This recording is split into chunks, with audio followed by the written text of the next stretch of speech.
So I was asked to do two things.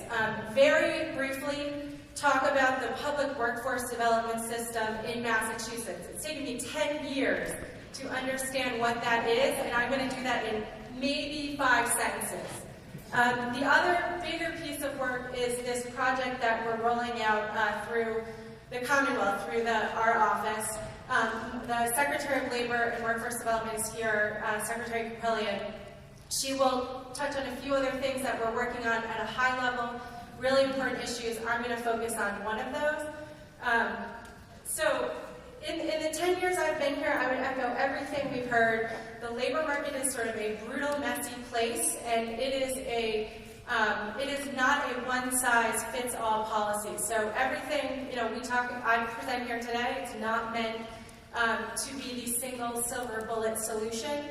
And we have a lot of work going on in our broader system that is hopefully trying to improve the really service delivery system for everybody out there. At a high level, the public workforce development system in Massachusetts is really implemented by a local set of organizations, workforce investment boards. There are a couple of directors in the room actually today, and what we call one-stop career centers. States call them different things. The federal government just renamed it American Job Centers, and we're trying to use both terms. We have 33 career centers in Massachusetts, and that number is changing because of federal funding. And when you look at the numbers, we have had over 200,000 unique individuals, and they are all unique, walk in the front door of that system. And the range of those folks is vast, and I'll say a little bit more about one group in particular that we're worried about. We also worked with over 10,000 businesses last year. It's not something we get money to do, but you have to work with employers really in order to be a matching system. It's dual customer, it's universal access. So I actually got my first job through a career center when I moved to Boston after undergrad, and had no idea it was a publicly funded government program, if you will. So really, anyone can walk in, but that's a pretty tough job when you're trying to serve 200,000 people who are really different, almost every person walking in that front door. So we give a lot of credit and try to give a lot of support to the directors and the leadership in our regions who are doing that work day to day. I'm going to switch gears on you and pull back my presentation to one that's about a project. It's systems focused, but unlike the rest of the folks on the panel here, I am not doing direct job placement and I'm not running a program. So you're going to hear a slightly different lens on what we're talking about. However, I think the project that we're looking at rolling out hits a lot of the themes that were already mentioned today.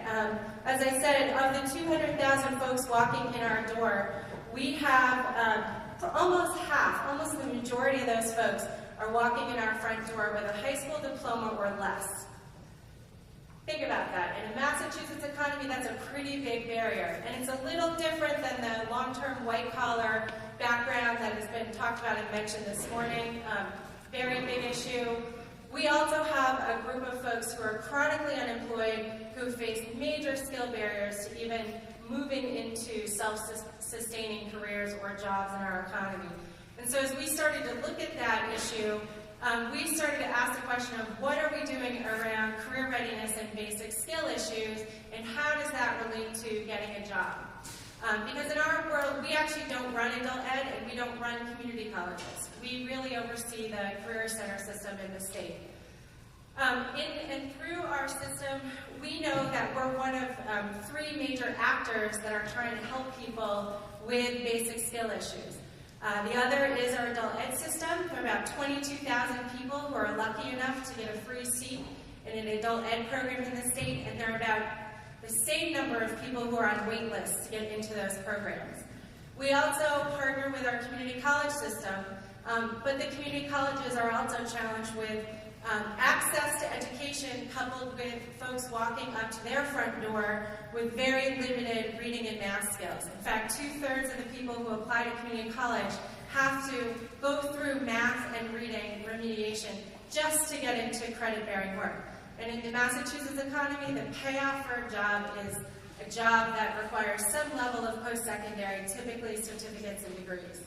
So we have a huge skill gap issue as we think about that group of chronically low-skilled unemployed. And Jerry Rubin, who runs one of our career centers, many of the folks in the room will talk to you about that as well. But we weren't really set up to do that. We're not the education system, we're not the community college system. So we started looking at a set of tools, again, not a silver bullet, that we could use to align this issue of a basic skill delivery system across those three major actors. And we did this a while ago, and our funding has bounced all over. We wanted to do this a couple years ago, and really, in the last year, we've had a group of state and foundation partners come together to put money on the table to help us pull this off. And I'll tell you more about it, about the operational piece of it in a little bit. So we started looking for tools. How many people have heard of ACTs or ACT, right? College boards, mostly. It's usually First Association. Turns out they have a whole package of tools around assessment and development and job placement. We had Jobs for the Future do a lot of national research on different tools, and this one rose to the top for one very specific reason. Their assessment capacity directly ties to the competencies in reading and math related to a job. And I'll say more about that, but most educational assessments out there in the world stop around the educational acquisition piece and aren't translatable to a job. And that's where our system became very interested in this issue of basic skills and job match. So you can, if you like fancy videos, we can do a follow-up email link, but you can go to ACT's website and watch a beautiful demonstration about how their five-part system all ties together and really marries educational assessment to a job match. I'm going to do that in one slide. Usually this is a much longer presentation. But the other piece of this component parts, or the five component parts of the system, is that it produces a credential that is nationally portable. So in many other states in our nation, not so much New England, the credential and the assessment tool are recognized by employers and by job seekers almost everywhere except New England, and that's about to change. So it's a portable, competency-based credential that we're looking at. Very briefly, the parts of this system, the reason we want to help our career centers have better tools around job match is that we can work with our outreach staff working with business to train them as job profilers, which takes an employer job and breaks it down into the reading and math and problem-solving competency you need to do that job. So the scoring levels then directly tie to the assessment tool. The assessment, which is a test, like MCAS is a test, like AccuPlacer is a test, is the same scoring criteria that you use to then identify the competency needed for that job. So they are literally two sides of the same coin. Again, I don't know of another system that makes that comparison so tightly. And the assessment, or the career readiness part, is focused on four areas. Can you read? Can you do applied math? Can you locate or read to locate information, which is putting data and reading together, problem solving, and talent. So there's a soft skills assessment component around work behavior. Again, it's a test. If you sit for the test, you can earn a credential, and that is, again, a nationally portable credential that a job seeker can use to sort of translate their competencies to why that employer wants to hire you. Why are you competent at this job? Especially for a long-term unemployed person, that's a huge missing piece of their self-sales job when they're going out to reach employers. So it literally turns on its head a piece of paper from credential to competency. And finally, the part that I think we're most excited about is the learning tool, which for us, we have 100,000 people walking the door with limited skills. It's a technology-based tool that helps an individual improve their skills in those major areas. So our job would be to work with our Career Center system with those individuals to improve their skills in a way that's really locked down with wait lists and issues on all three sides of our house, our community colleges, adult ed, and career centers. So we're hoping to really set up learning labs across the state, and then there are research and diagnostic tools that go across all the systems. So this becomes a brand new way to drive change through our career centers and really look at this issue of chronically unemployed and low-skilled education.